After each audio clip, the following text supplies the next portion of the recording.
천하람 위원장 출마와 관련해서 두 가지 생각이 듭니다. 하나는 정치가 엄청나게 바뀌고 있다라고 하는 것을 단적으로 우리 한국 정치가 바뀌고 있다라고 하는 것을 보여준 또 하나의 사례인 것 같습니다. 이제 이런 식으로 옛날에는 40대 기수론 나올 때만 해도 구상 유치하다, 젖비린내 난다 그랬는데 지금 이준석 대표는 천하람 위원장보다 더 젊은 거 아닌가요? 한 살 더 어리죠. 네. 아니 한 살 이준석 많아요. 대표가 많아요. 한 살. 아 그런가요? 예. 이렇게 젊은 사람들이 이렇게 막 그 보수 당을 막 흔드는 그런 변화 그런 것들이 보이는 게 하나가 있고 둘째는 아까 우리 윤희석 대변인 말씀하실 때 제가 고개를 끄덕거렸지만 고개를 끄덕거리면서도 우리가 좀 모르고 있는 거 아닌가 정치의 변화를 그러니까 이제 단계를 말씀하셨잖아요. 어떤 분이 글 올리셨어요. 윤석열 대통령은 단계 밟았나요? 뭐 이렇게. 그러니까 기존에 우리가 생각하고 있던 어떤 그 틀이 막 파괴되고 있고 재편되고 있다 이런 생각도 좀 들기는 해요. 제가 드리는 그 단계라는 얘기가 뭐냐면 제가 윤석열 대통령 예를 들었는데 검찰총장으로서 정치적 존재감이 커진 상태에서 당의 부름을 받아 출마를 하시게 되고 당선이 된 거 하고 자꾸 이 개인을 거명해서 죄송한데 이렇게 젊은 변호사, 젊은 방송 패널이 어떠한 국회라든지 이런 경험 제도권 정치의 경험 없이 다른 자리도 아니고 당 대표를 나간다는 거에서 제가 얘기를 하는 거예요. 그리고 여당의 대표잖아요. 지금 당원을 대상으로 100% 투표하는 거잖아요. 그럼 여당의 대통령 임기 초기에 여당의 당원이 당대표를 바라볼 때 어떤 사람을 당대표로 뽑느냐 거기에 부합하는 출마냐 이 점을 묻는 겁니다. 예. 그래서요 이번에 이제 대표는 천하람, 그다음에 최고위원은 허은하, 김용태, 청년 최고위원회 그 이기인 이렇게 라인업이 되는 거 아닙니까? 소위 이제 친 이준석계라고 볼 수 있겠죠. 그래서 이 결과 내지는 이제 2월 10일 날 있을 뭐 컷오프에서 거의 드러난다고 보여지는데 그 컷오프 결과를 보면 이제 이준석 전 대표의 영향력이랄지 향후 정치적으로 어떻게 이 상황이 전개될 수 있을지에 대해서 우리가 충분히 예측해 볼 수 있다고 생각하는데 동시에 같이 망할 수도 있다고 보고요. 결과에 따라서는.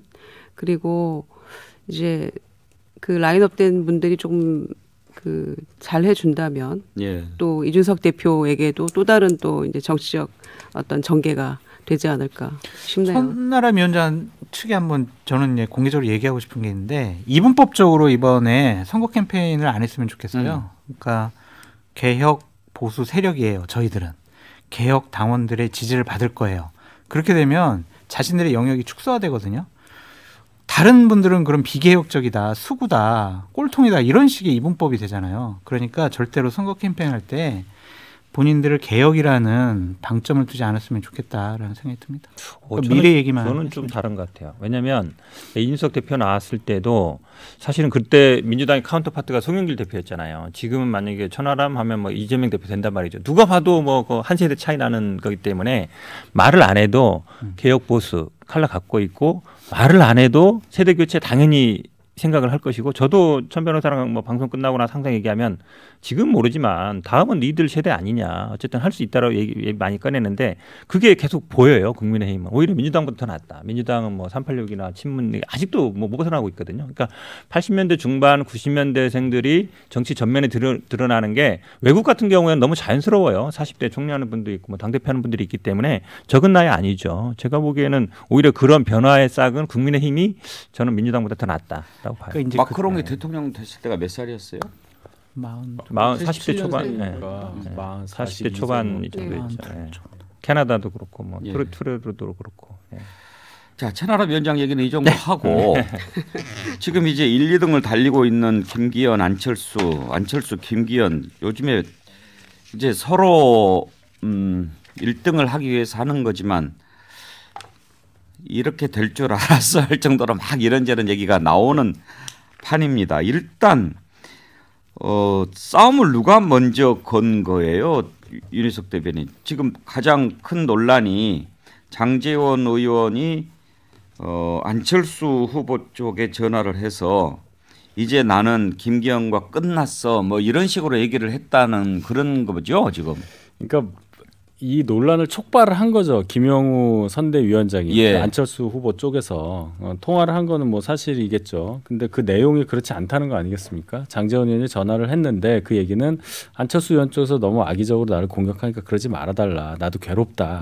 이 얘기인데 그 괴롭다가 그것 때문에 괴롭다는 거에 플러스 해가지고 뭐 내가 지금 김기현 대표 이렇게 하는 거에 대해서 비난이 많아서 괴롭다느니 이런 식의 얘기로 섞어버리니까 소위 말하는 김장연대라는 게 좀 균열이 있는 거 아닌가 이런 해석을 한 거예요. 네. 그런 식으로 흔드는 거죠 저희를. 장성철 소장 어떻게 봐요? 이제 하필이면 그 전에 김기현 의원 쪽에서 이제는 뭐 김장연대 얘기 좀 그만했으면 좋겠다. 장제원 좀 빠졌으면 좋겠다. 이런 얘기가 나온 상황이었잖아요. 그런 얘기는 나왔었는데 이제 각 당협 행사를 할 때 장제원 의원이 상당한 수준으로 세게 김기현 의원을 또 많이 선전을 하고 어필을 예. 하고 도와달라고 당원들에게 많이 얘기를 하잖아요. 그러니까 그게 본인이 그러니까 장찍자 뭐지 김찍자인가? 김기현 후보를 찍으면 장제원 의원이 뭐 사실상 대표다. 예. 이런 식의 캠페인을 안철수 후보 쪽에서 했고 이제 오늘 같은 경우에는 본인 임명직 받지 않겠다. 저 사무총장 내정설 사실 아니에요. 이런 식으로 해서 뒤로 빠지잖아요. 그러니까 당원들이 실질적으로 장제원 의원에 대한 호감도가 높지가 않다라는 것을 본인도 아는 것 같아요. 김기현 후보 되는데 도움이 될 것 같지도 않다. 그래서 이제 이런 상황인 것 같은데 근데 장제원 의원이 현실적으로 윤석열 대통령의 신임을 받고 있다면 김기현 의원이 당대표가 되면 중요한 역할을 맡을 수밖에 없지 않겠나라는 생각도 듭니다. 근데 장제원 의원이 왜 전화했을까요? 모르겠어요. 그거는 김영우 의원의 일방적인 얘기이기 때문에 예. 장제원 의원의 어떤 해명이 나와야 저희가 제대로 판단하고 평론할 수 있을 텐데 좀 김영우 의원 얘기만 듣고는 그 해석을 좀 고지고대로 못 믿겠더라고요. 장제원 의원이 그 부분에 대해서 해명은 아직 안 했습니까? 네. 아니, 본인 얘기를 입장. 했죠. 그 뭐라고? 통화가 뭐였냐고. 그러니까 그런 것만 얘기를 했지 실질적으로 김영우 의원의 한 워딩이라든지 본인이 무슨 얘기를 했다라는 거는 구체적으로 얘기를 안 한 것 같은데. 아이고 유승민 의원 표현대로 의미 없다. 정말 의미 없네요. 아니, 해명은 김영우 의원이 해야죠. 해명은. 근데 뭐 그 얘기 뭐 김장연대 흔들린다는 얘기는 한 보름 전부터 나왔던 게 생각이 안 해요. 실제로 좀 삐걱거리는 게 어때요? 아니냐. 흔들려요? 아니 흔들린다는 의미가 네. 그럼 예를 들어서 장제원 의원이 김기현 의원 지지를 철회하거나 예를 들어서 김기현 의원이 장제원 의원 보고 뭐 뭔가 관계를 단절하거나 이런 얘기여야 흔들린다는 얘기잖아요. 그게 아니고 중간에 아마 그것 때문에 그래요.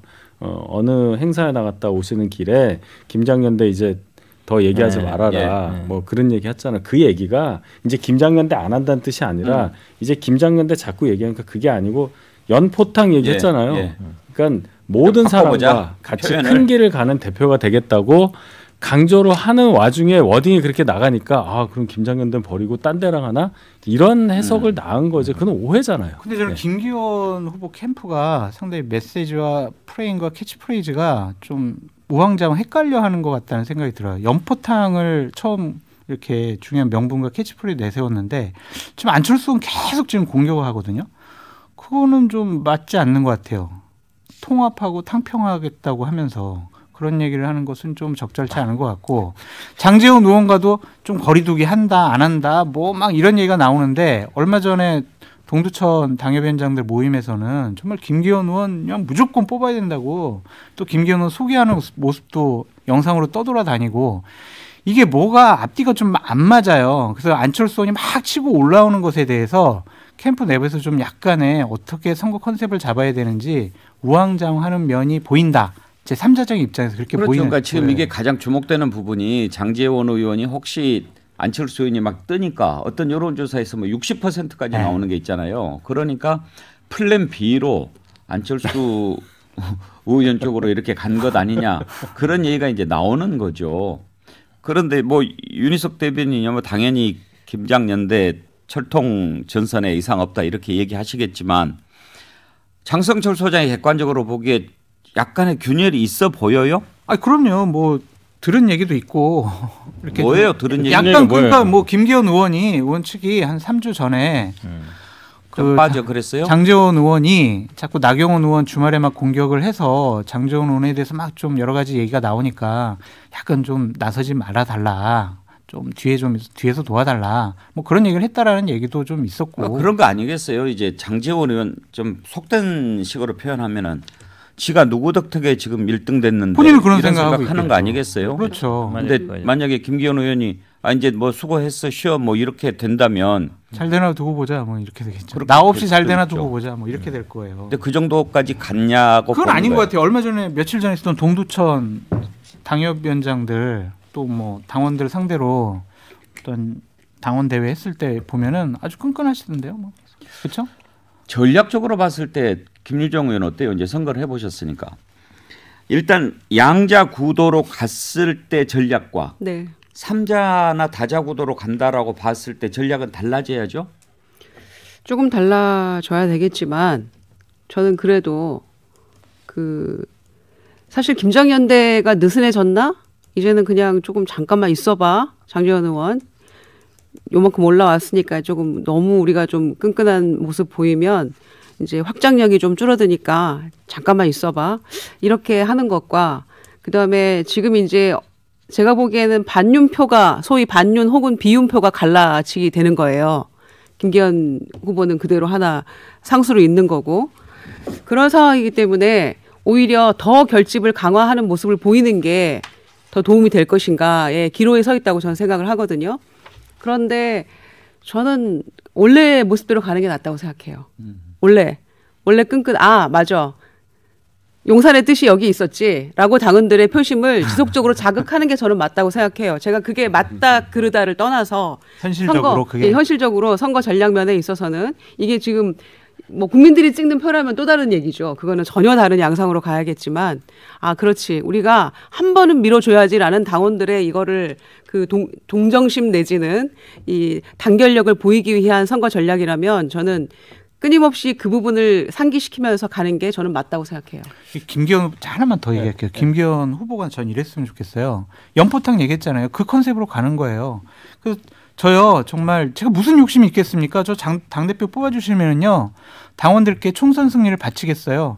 저 안철수 의원 정말 훌륭한 우리 당의 인재 아닙니까?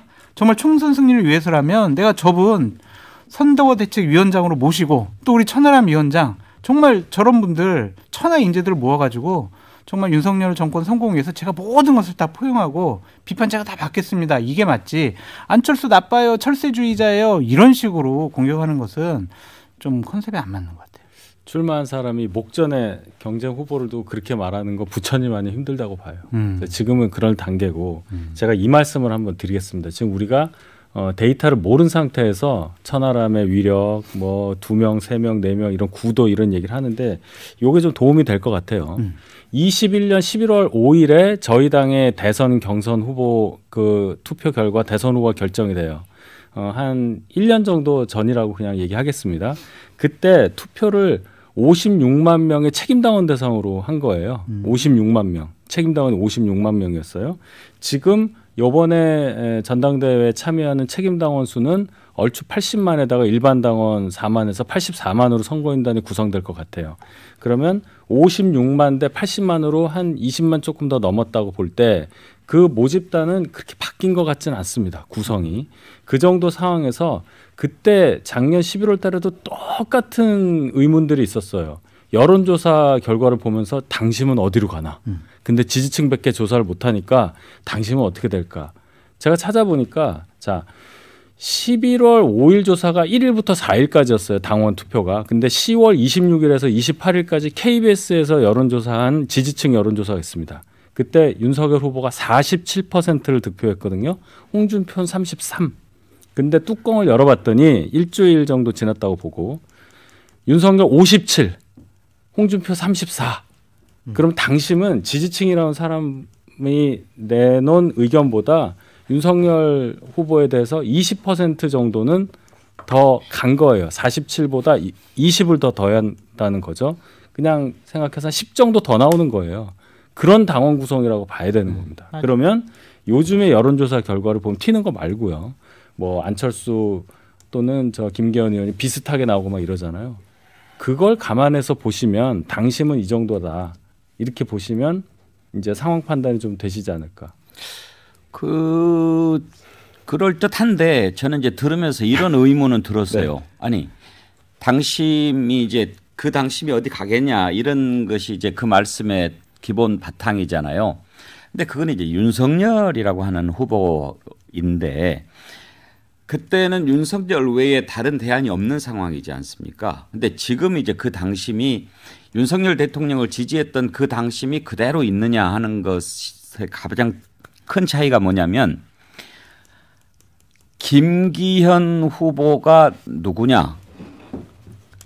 장제원 아까 김직장 얘기도 나왔지만 윤핵관 아니냐? 그러면 우리가 윤석열 대통령을 찍은 거지 윤핵관을 찍은 게 아니지 않느냐? 이게 이제 가장 그 기본 바탕에 살펴봐야 될 지점이라고 생각해요. 그래서 그럼에도 불구하고 찍은 분들이 40%라면 그 40보단 더 많이 봐야 된다는 그 표본의 특성을 말씀드린 거예요. 제가 그걸 다 알고 알겠다. 그래 김기현 후보가 인지도 좀 떨어지고 김기현 이퀄 윤석열로 보기엔 좀 무리가 있고 뭐 이런 여러 가지 다 감안해서 결국 김기현을 찍은 분의 표가 40이라면 40보단 더 많이 한 10 정도는 더 올라가는 걸로 당심은 봐야 된다. 그런 당원 구성이다라는 걸 말씀드린 거예요. 그건 뭐 저도 인정하는 게요. 왜냐하면 뭐 우리 지지층이라 그러지만 사실은 영남은 인구가 20% 안 되거든요. 근데 당원 비율은 지금 40%란 말이에요. 그다음에 수도권은 인구가 50% 넘는데 당원 구성을 보니까 한 30 몇 %밖에 안 돼요. 37. 그렇게 보면 기본적으로 이 지지층을 상대로 한 여론조사보다는 그건 어쨌든 인구라든지 이걸로 배분하니까 그러니까 당심에서는 더 나오는 건 제가 보기에 맞다고 봐요. 근데 그게 지금 말씀처럼 지난번처럼 10%가 되지 뭐 5%가 될지는 모르겠지만 더 나오는 건 맞다. 근데 지난번보다는 안 나올 것이다. 이렇게 봅니다. 예. 근데 김장년대 연포탕 이런 이름은 누가 만들어요?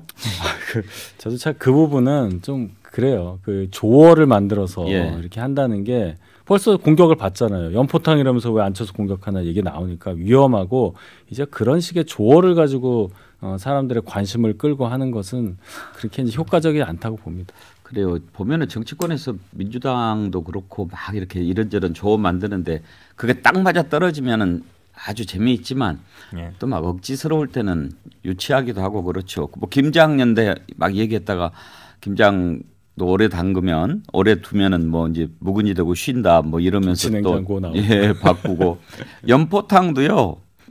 너무 오래 끓이면 낙지가 이상해져요.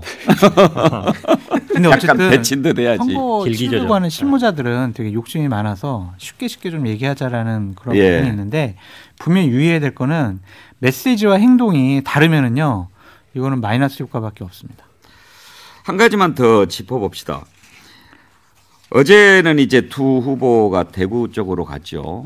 그래서 대구에 갔으니까 뭐 당연히 이제 박정희 전 대통령이 얘기하고 그러겠습니다만 윤석열 대통령이 이제 대구에 가서 박정희 전 대통령에 대해서 정신을 기리겠다고 얘기하고 그 숙모관이 좀 너무 좁은 것 같다. 이거 좀 어떻게 키울 방안 찾아봐라 그러는데 지금 윤석열 대통령이 박정희 대통령 자꾸 얘기하는 의도가 뭘까 궁금해하는 분들이 많습니다.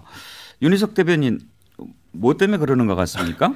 아니 박정희 대통령 관련해서 그 박정희 대통령의 뜻을 계승한 정당에서 대통령이 되신 분이니까 그걸 강조하는 게 이상하진 않죠. 한 1년여 만에 구미를 방문하신 거고 뭐 시점이 미묘하다 아마 그 말씀인가? 예, 아니 미묘한 게 아니고 왜 지금인가? 그러니까 예. 미묘한 것은 뭐 이런저런 거 있을 때 그쪽을 갔을 때 미묘한 거고 전당대회랑 지금 이 시점에 왜 갔을까 그게 전당대회랑 궁금한데 연결시키는 것 같은데 그만큼 글쎄요 시점이야 뭐 정하기 나름인데 이번에도 뭐 UAE 가셔서 쭉 성과 같은 거 나열하시면서 이명박 대통령과의 어떤 그 업적이나 이런 걸 연계시키고 그 전임 대통령들의 어떤 성과를 이어가겠다는 말씀을 계속 하시던 와중에 이제 결국 끝으로 가면 박정희 대통령이죠. 그래서 가신 거라고 보고 아마 어제 구미 가신 거랑 안철수 또는 저 김기현 후보가 대구에 가서 한 거랑 연결을 시키시는 그런 의견도 있더라고요. 이게 우연이냐 하시는데 글쎄요 그것과는 별개다.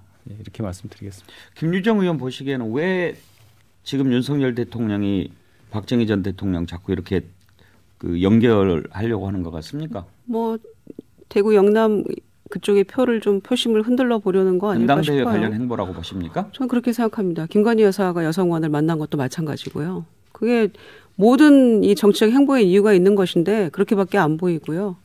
그리고 선거 때는 그렇게 김대중 대통령 존경한다고 그러고 이어받는다고 그러고 하더니 이제 전당대회 앞두고 굳이 대구를 이렇게 가서 하필이면 또 양강 후보가 다 그 언저리에 있을 때 방문을 해서 오늘이 또 뭐 박근혜 전 대통령 뭐 벌스데이라면서요. 그러니까 생신이라고 해주세요. 그런 거 다 포함해가지고 다 어떤 식으로든 이유가 있는 거라고 생각하기 때문에 이제는 뭐 직접 나선 것처럼 느낌은 그렇습니다.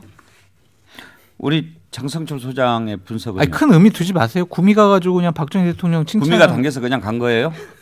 분명히 거기 행사 때문에 가셨잖아요. 네. 거기 간 김에 그냥 뭐 말씀하신 거지. 그러면은 목포 가서 김대중 대통령 언급 안 하겠습니까? 그러니까 그런 차원이죠. 그러니까 목포를 갔다면 왜 제가 보기에는 위기감의 발로라고 봐요. 최근에 이제 김기현 뭐 완전히 그냥 뭐 한 번에 끝난다. 처음에 끝난다 그러는데 지금 여론조사 보니까 그렇지 않고 흔들리고 있거든요. 그러니까 계속 의원들을 모아서 식사하고 지금 말씀처럼 뭐 여성 의원들 모아서 식사하는 거 정도로 안 되는구나. 그러니까 의원들만 잡아서는 안 되고 이제 직접 소통해야 된다. 핵심은 대구 경북이다. 거기에 뭐 40% 있으니까 어쨌든 이분들한테 제가 직접 호소하겠다. 그거죠. 예, 아니 그거라고밖에 안 근데 보여요. 예. 이게 3단 논법으로 볼 수가 있는데 윤석열 대통령 구미 갔다. 구미 가서 박정희 대통령에 대해서 뭐 칭찬이나 숙모의 얘기를 했다. 그게 김기현 의원에게 도움이 된다? 되죠, 어떻게 당연히. 돼요? 왜냐면 아니 밀어주고 있는 거 되나? 뻔한데 김장년들 밀어주고 있는데 그럼 내 뜻이 어디 있다라는 걸 딱 보여주는 거잖아요. 그 지역 사람들한테. 아니 그러면 손해예요? 손해 아니잖아요. 아니 그거를 연결시키는 게 저는 좀 무리가 있다라고 좀 하필이면 왜 그날 목소리에 이렇게 자신감이 가는 없네요, 거예요? 예, 오늘 여기까지 합시다. 우리가 선물 드려야 될 분들도 있고 자신감이 없어. 오늘 동시 접속자 수가 9,000명을 넘어섰는데요. 오늘 아주 우리 패널들이 훌륭해서 그러신 것 같습니다. 저는 동시 접속 10,000명 넘은 상태에서 항상 하고 싶습니다. 더 많이 들어와 주시고요. 광고 아이디 쓰신 분이 이런 글을 주셨어요. 백운기 씨 오늘 토마토 뉴스에서 부승찬 전 국방부 대변인이 천공이 용산 육군 참모총장 공관을 지난 3월 다녀갔다고 밝혔는데 당신은 김종대 전 의원의 이런 폭로를 애초 허위 사실이라고 매도했는데 왜 어떤 근거로 허위 사실이라고 단정했는가요? 제가 참 뜨악했습니다. 우리는 이거 다룬 적도 없고 허위 사실이라고 제가 얘기한 적도 없는데 광고님 이런 글을 예를 들어서 이렇게 밝혔는데 왜 그런 거 한번 안 다룹니까? 이거 다루세요. 이렇게 해주시면 저희가 충분히 다루죠. 그런데 하지도 않은 얘기를 가지고 막 그렇게 공격하시면 곤란합니다. 광고님 이런 걸 맡아도라고 합니다. 저를 그렇게 하지 마십시오. 부탁드립니다. 예, 오늘 많은 분들이 글을 보내주셔서 선정을 해야 되는데 어떤 분 할까요? 하늘님이 삼행시 지어주셨는데요. 천하람으로 삼행시. 천하가 지켜봅니다. 하늘 아래서 가능하겠죠. 람보르기니처럼 달려보세요. 람보르기니. 천하람 위원장한테 전해줘야 되겠는데요. 네, 전지현 씨 BHC 치킨 쿠폰 드리고요. 그리고 또 한 분. 어부바 정치로 당 대표를 뽑는 이런 정치가 선진 정치인가요? SOSO 소소님 어부바 정치 아까 뭐 기대 사는 정치 업어서 이런 고민을 주셨는데요. 네, 글렌무 화장품 클렌징 폼 드리도록 하겠습니다. 감사합니다. 네 분 수고하셨습니다. 고맙습니다. 백운계 시사 1번지 내일 오전 11시에 다시 문을 열겠습니다. 감사합니다.